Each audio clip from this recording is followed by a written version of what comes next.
Hello, I'm Darren. I'm from Movie Reviews 101, and today we're going to talk about First Man, directed by Damien Chazelle, starring Ryan Gosling, Claire Foy, and Jason Clarke.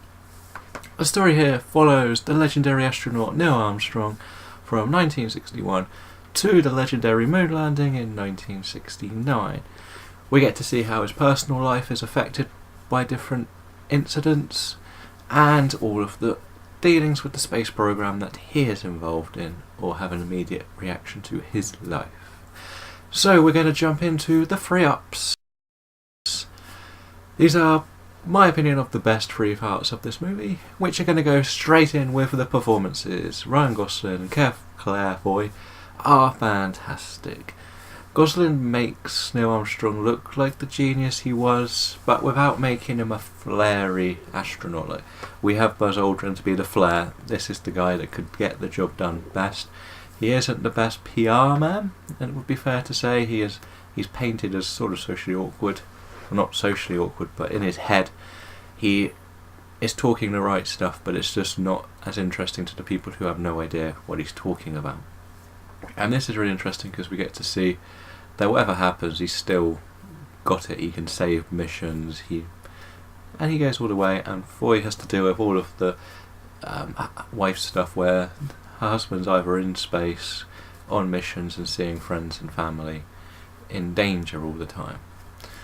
So that's great. We have some great cast members throughout this, like Jason Clarke, Kyle Chandler, Pablo Schreiber's another appearance for him in another big movie this year. Big year for that guy. But anyway, for number two, we're going to talk about the technical aspects of this movie. Now, everything that happens in the space side of things is fantastic. There's no denying any of that. It just looks real. It is shot as if it was done in the 60s still, and it makes you feel invested and almost watching a documentary style, if that's not a bad thing, by the way. And it's just, there's certain moments where we're in space and it's just complete silence, and you're in the audience and you're holding your breath, just like waiting to see what happens next, and it's fantastic to just sit there and watch this.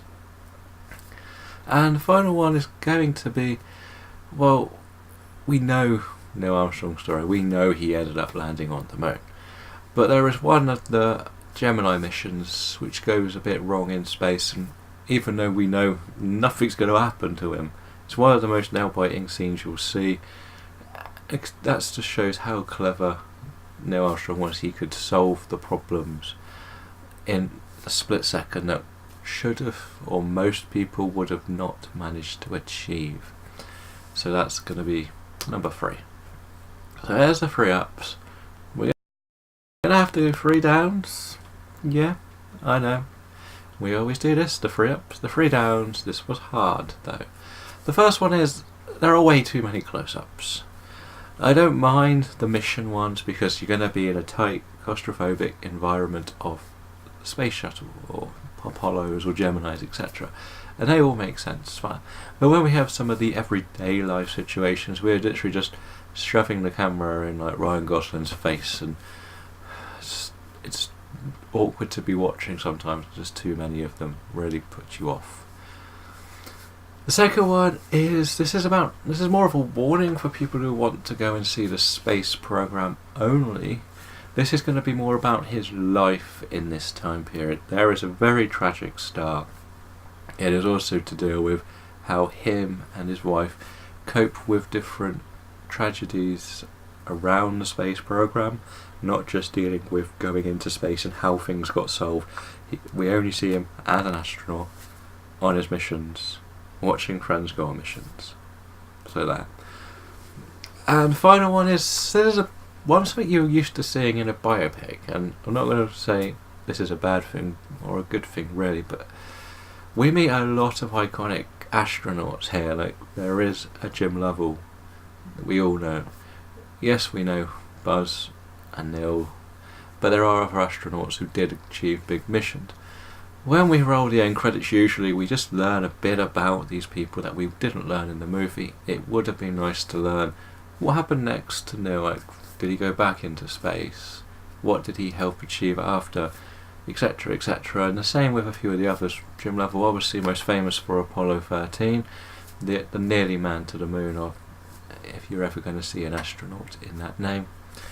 And we could have just seen a list of what all these people did.